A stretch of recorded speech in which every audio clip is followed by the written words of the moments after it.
This all started because I was trying to explain something about JoJo Siwa to my husband. And I said, from Dance Moms. And he looked at me like I had three heads. Huh? Huh?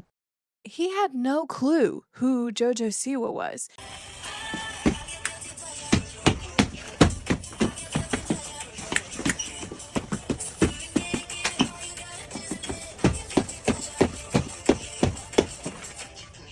He didn't even know who Abby Lee Miller was.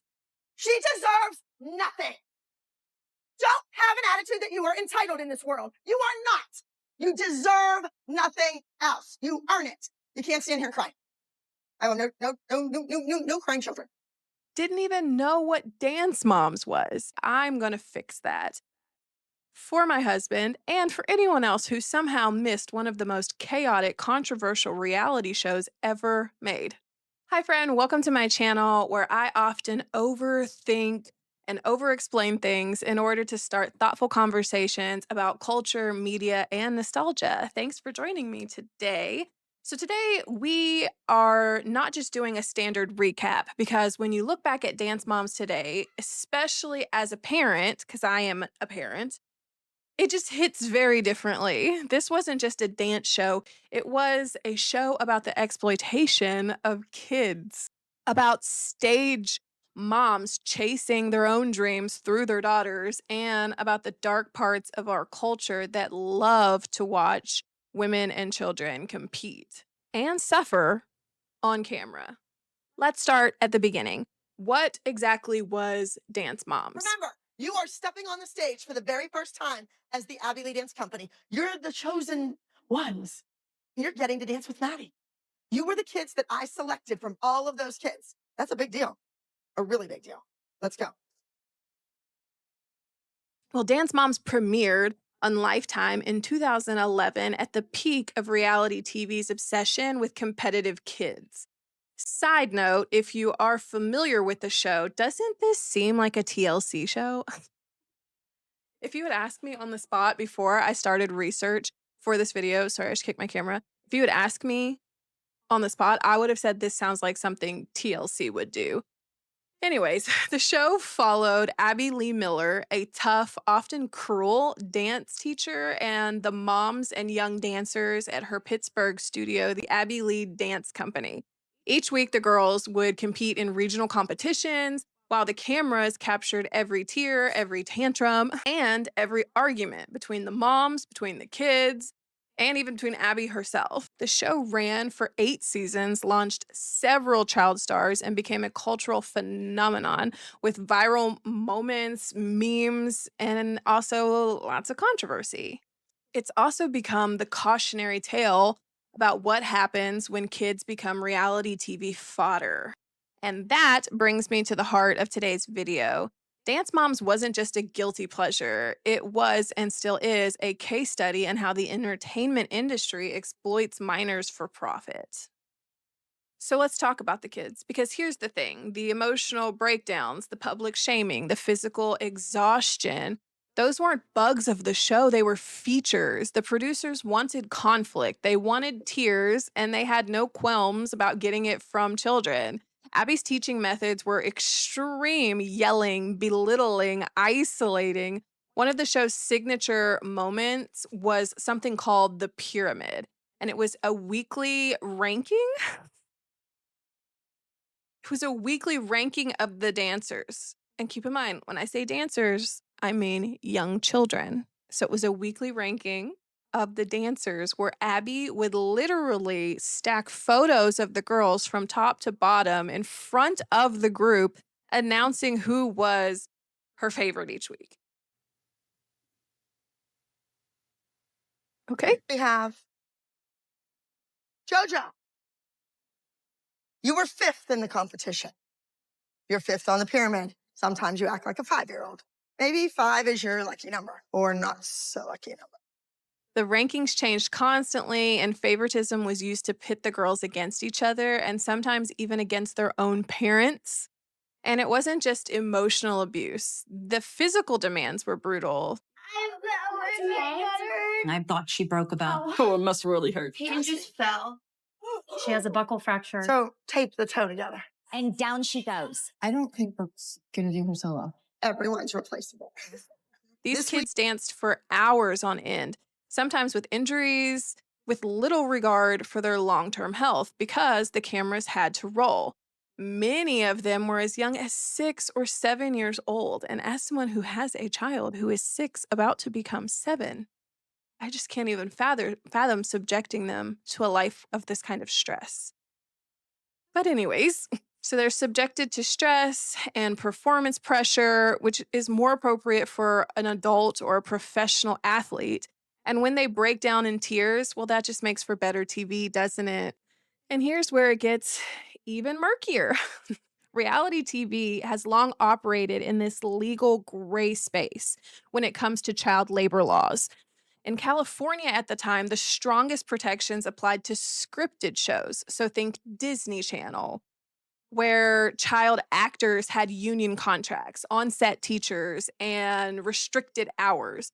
But unscripted reality shows like Dance Moms often slip through those loopholes. There's no guaranteed teachers, there's no strict limits on filming days, and there's no clear protection on kids' earnings or long-term welfare. And now we know at what cost. In later interviews, several of the original dancers, including Maddie Ziegler and Chloe, whose last name I do not know how to pronounce, Lukasiak, have spoken out openly about the emotional damage that they experienced. Chloe has even described suffering PTSD from her time on the show, and Maddie has talked about constant anxiety and perfectionism rooted in those years. And we all watched it happen in real time for our entertainment. As a parent now, I can't imagine watching my child sob in front of a national audience and letting it continue week after week because it made good TV. But that's exactly what happened. And as an audience, we ate it up. The tears, the breakdowns, the bruises, they became gifs and memes and punchlines. It's honestly pretty uncomfortable to look back and realize how much of this show's success came from watching children be pushed past their limits. And that begs the question, why did the parents allow this? Why would any mom subject her child to this type of environment? Well, that's where the psychology of a stage mom comes in. So, a quick disclaimer. As I mentioned, I cannot imagine putting myself and my children through this. I am far too confrontational and overprotective of my children. I don't allow them to remain in any toxic environment if it's within my power to remove them.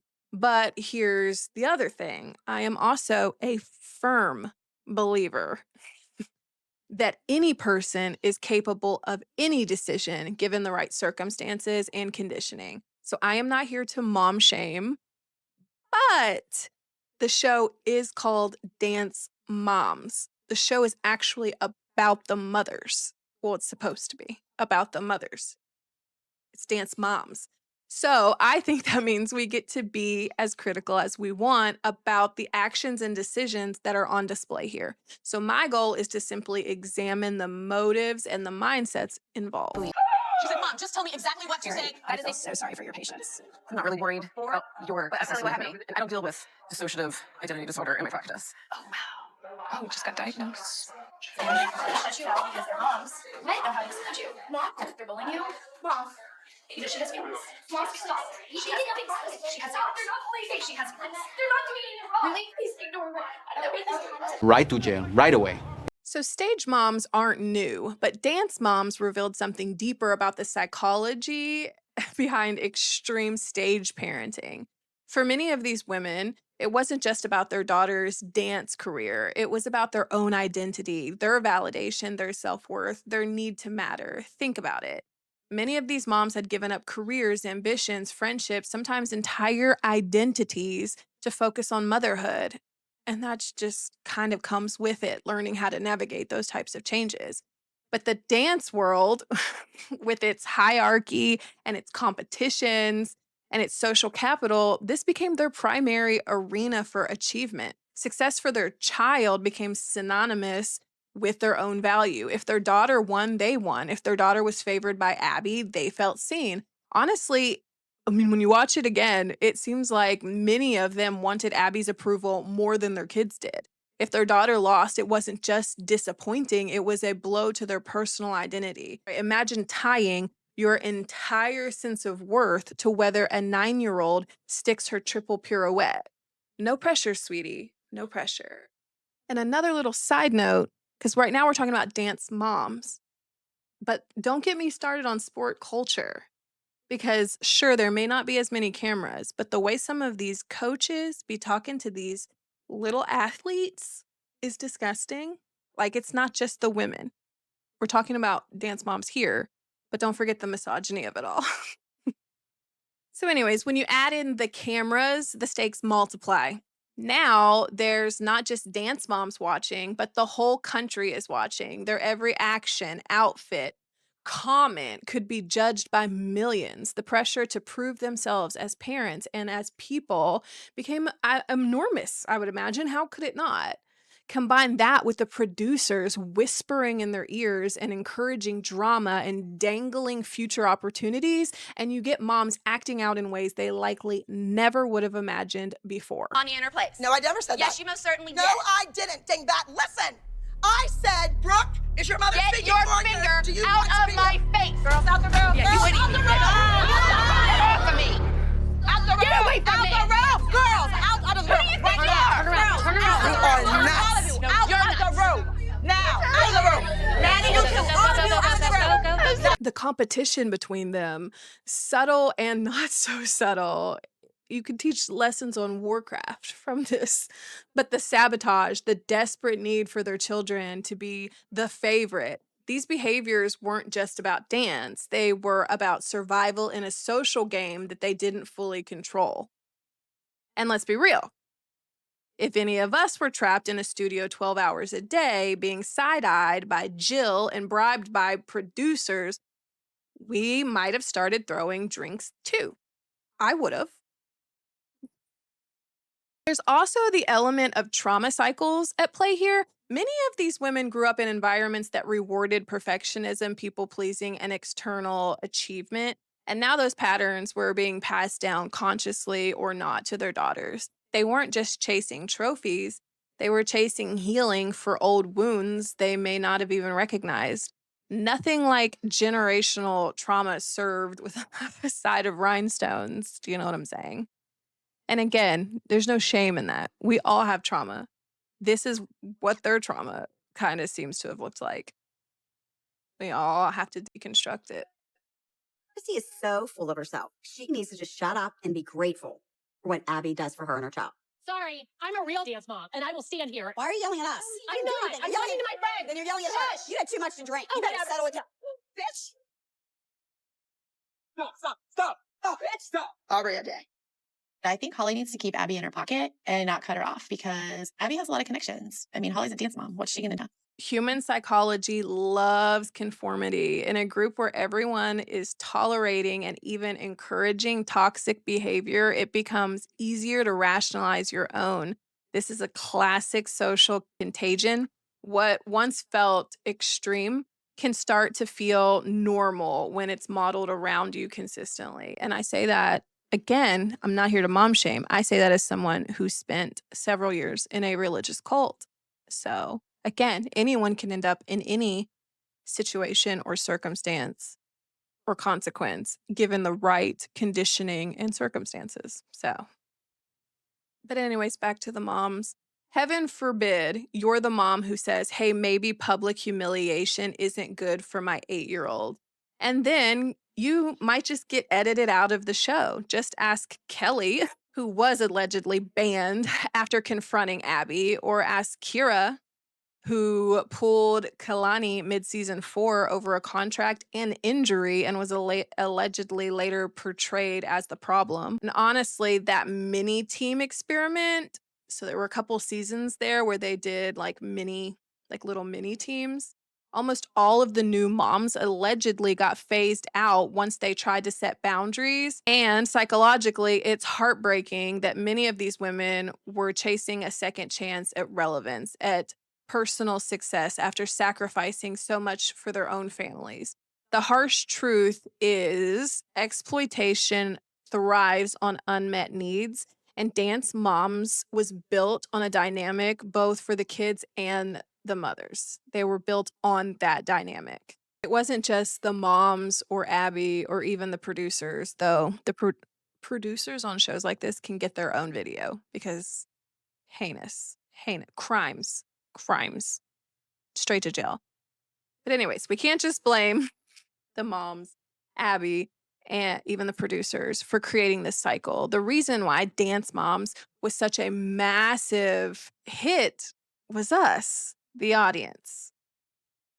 Which brings us to one more uncomfortable angle. What our obsession with shows like this says about us. Why did we watch? Here's the hard truth. Dance Moms was popular because it was addictive. The formula worked. Tiny dancers, big drama, public competition, and enough chaos to make us feel better about our own lives. Reality TV gold. Chef's kiss. Oh, I have heard you say to her, to that little 9-year-old girl, no one would be happy for you. Everyone's jealous of you. Why do you do that? No, we're not. No, we're not. You have sabotaged my daughter and the rest of the kids. a little snake. How dare you call my daughter a sneak?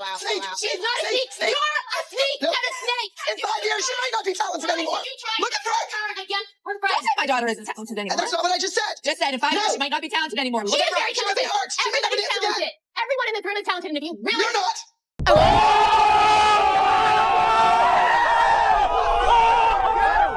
But why was it addictive? Because it taps into something very human, our love of comparison, our morbid curiosity, and let's be honest, our tendency to enjoy a little bit of other people's mess, especially when that mess involves women and children being pitted against each other on camera. And this isn't new. Culturally, we love watching women forced into rivalry. Just look at how many hit reality shows use this exact formula. The Bachelor, America's Next Top Model, Real Housewives. The setup is so simple. Create artificial scarcity. There's only one winner, or there's only one favorite, or there's only one man. Then stir the pot and edit it so that every moment looks like a cat fight waiting to happen. It taps into these sexist tropes, the idea that women are just naturally jealous, catty, and overly emotional. And as viewers, we've been conditioned to enjoy that dynamic. Not because women are naturally this way, but because so many of these shows are designed to make them look that way. Drama sells. Meltdowns go viral. Healthy relationships, not so much. Not only do I deserve better, that little girl deserves better. She's a nasty, foul woman. None of those other mothers said a single word. They let that woman tear my kid apart last week and did the same thing today. That woman is insane. She's crazy. But here's where Dance Moms took that formula to a whole different and frankly darker level. The kids became the collateral damage. On shows like Top Model or Real Housewives, the adult women know what they're signing up for. They may be misled or misedited, but they're adults choosing to compete on camera. On Dance Moms, the moms were forced into rivalry, but their daughters were forced right there with them. The pyramid rankings, the favoritism, the isolation, all of it filtered down to the kids, shaping their friendships, their self-worth, and their mental health. So yes, part of why Dance Moms was so popular is the same reason why any show about women in rivalry is popular. But what made it especially uncomfortable was the fact that little girls and little boys were at the center of that dynamic, and that we, as an audience, tuned in week after week to watch it happen. And let me be clear, this is not a shame thing. I'm not trying to make you feel bad. I watched it too, but it's worth asking ourselves why we loved it so much and what that says about the media that we consume today. So what do we take away from all of this? Well, Dance Moms was entertaining, no question. It launched careers, it created iconic moments, but it was also built on the exploitation of children, the emotional fragility of parents, and the dark impulses of us, the viewing public. As a mom now, and as someone who advocates for healthier approaches to life and to wellness, this show hits very different today. There's nothing wrong with ambition. I love ambition. I actually can't stand when people don't have ambition. So there's nothing wrong with ambition. But when the pursuit of success comes at the cost of a child's well being, it's time to reevaluate what we're willing to watch and reward. I think we as consumers often forget how powerful we are. And sometimes, if we can just push back against those darker tendencies and impulses to enjoy watching like other people's like downfall and discomfort, and we really look at it as like, no, but the kids, this is toxic. Like we can choose not to watch, and that actually is very powerful. Um, and they'll feel that. The industry will feel that. So, anyways, let me know. Tell me, could dance moms, this is a genuine question. Let me know in the comments down below. Do you believe that dance moms could be made today? Should it have been made at all? And would you want to see a follow-up video where I deep dive into what's happened to JoJo, Siwa, and some of the other kids after the cameras stopped rolling? Let me know in the comments down below. And if you enjoyed this video, don't forget to like and subscribe. It truly, truly helps. And also don't forget that if you are caught up in the hustle and bustle of life and you could use a bit more intention, a bit more slowing down, then I have a newsletter. It's called You Needed This, and it is all about creating routines of rest and purpose. It's all about living within your values and things like that. It's a little dose of encouragement sent straight to your inbox every single week, a little reset, a little pause, a little self-care. And so if that sounds interesting to you, it's completely free to join. You just have to sign up at the link below in my description. That is all that I have for you today. I hope you enjoyed this video, and I will see you next time. Bye-bye.